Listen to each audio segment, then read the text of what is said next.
যে কোনো প্রতিযোগিতামূলক পরীক্ষায় বা যে কোনো চাকরির পরীক্ষায় এই অঙ্কগুলো এসে থাকে।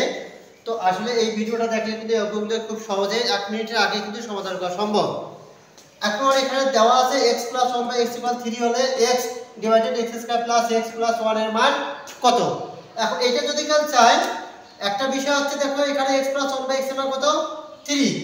এখন এই জায়গাতে আমরা যদি কেউ একটা বিস্তারিত করি নাই, বিস্তারিত করে দিলে কিন্তু পরের সমাধানটা তোমরা দ্রুত 1 মিনিটের মধ্যে করতে পারবা। এইটাকে যেখানে আমি প্রতিটাকে x দ্বারা ভাগ দেই, প্রতিটা পদকে x দ্বারা ভাগ দিচ্ছি, প্রতিটা পদকে x দ্বারা ভাগলাম। এখন দেখো তাহলে আসতেছে x এর কাটলে কিন্তু উপরে 1 আর নিচে আসতেছে x এর কাটলে দুইটা আসছে, তাহলে একটা থাকে প্লাস এখানে কাটলে কত 1 প্লাস এখানে কত 1/x। এখন দেখো 1/x + 1/x এর মান কত 3 প্লাস এই 1 থাকে আর উপরে 1, তাহলে 1/4। তাহলে আমাদের এইটার সমাধান 1/4। এখন তো আমরা এতগুলো করব না, আমাদের 1 মিনিটের মধ্যে সমাধান করতে হবে।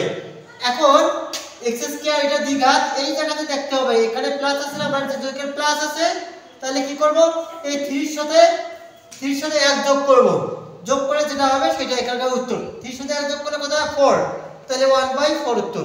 এখন যদি এখানে মাইনাস থাকে, এইখানে যদি মাইনাস থাকে তাহলে কত হবে, এখানে 2 হবে।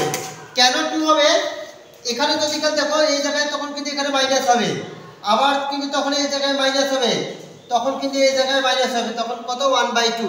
তাহলে আমাদের ফলো করতে হবে এই জায়গাতে যদি মাইনাস থাকে তাহলে আমাদের দেওয়া আছে যে মানটা ওই মান থেকে 1 বিয়োগ করব, আর উপরে কত 1 থাকবে। তাহলে যদি এখানে মাইনাস থাকে তাহলে আমাদের অ্যানসারটা হবে কত 1/2। তাহলে এইভাবে কিন্তু এই অঙ্কটার সমাধান আমরা করব। আর এখানে প্লাস থাকলে কি করব, এর সাথে 1 যোগ করে দেব, যোগ করলে 1/4 হবে। বা এখানে যদি 5 থাকে তাহলে 1/5 যেটা থাকবে এভাবে এটা করতে হবে। এখন আসলে এই 2 নম্বরটা, এখন এই 2 নম্বরটা দেখো এখানে 3x এর পাওয়ার 0 প্লাস 8 এর পাওয়ার 0। এখন দেখো এখানে কিন্তু যে কোনো সংখ্যার পাওয়ার 0 হলে তার মানে কত হয় 1। এখানে কিন্তু অ্যানসারটা আমাদের এভাবে দেওয়া থাকতে পারে, 11ও দেওয়া থাকতে পারে, 3ও দেওয়া থাকতে পারে, চারটে অপশন যে কোনটা দেওয়া থাকতে পারে। কিন্তু আমাদের আসলে অ্যানসারটা কত, যে কোনো সংখ্যার উপর পাওয়ার 0 হলে তার মানে 1। এটা একটা সংখ্যা এর উপর পাওয়ার কত 0, তার মানে 1। তাহলে এখানে 1 এর সাথে 3 গুণ করলে কত হয় 1 এ হয়, আর এখানে 1, তাহলে 3 আর 1 যোগ করলে কত হয় 4। তাহলে আমাদের এই সমাধানটা কত আসছে 4 আসছে।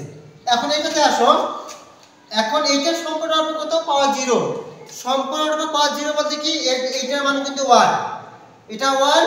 তাহলে এইটার সম্পূর্ণ মান যদি কত হয় 1 যোগ এখানকার 1, তাহলে যোগ করলে কত আসছে 2। তাহলে এইটার সমাধান আসছে কত 2, আর এটার সমাধান আসছে 4। কেন এখানে 1, এটা দিয়ে গুণ করলে 3 × 3 আর এখানে 1, তাহলে এটা যোগ করলে কত আসছে 4। তাহলে এইটার সমাধান আসছে কত 4 আর এটা আসছে 2। তো যে সংখ্যার উপর পাওয়ার 0 থাকবে সেইটাই শুধু 1 হবে, আর বাকিটা কিন্তু 1 না। এখানে কিন্তু 3 টা 1 না, শুধু এখানে x এর উপর পাওয়ার 0 থাকার কারণে x টা হচ্ছে 1। তো এই ধরনের প্রশ্নগুলো কিন্তু সাধারণত পরীক্ষায় এমসিকিউ আসে। তো যদি তোমরা এই নিয়মগুলো ফলো করো তাহলে দেখা যাচ্ছে 1 মিনিটের আগে অ্যানসারটা তোমরা দাগাইতে পারবে।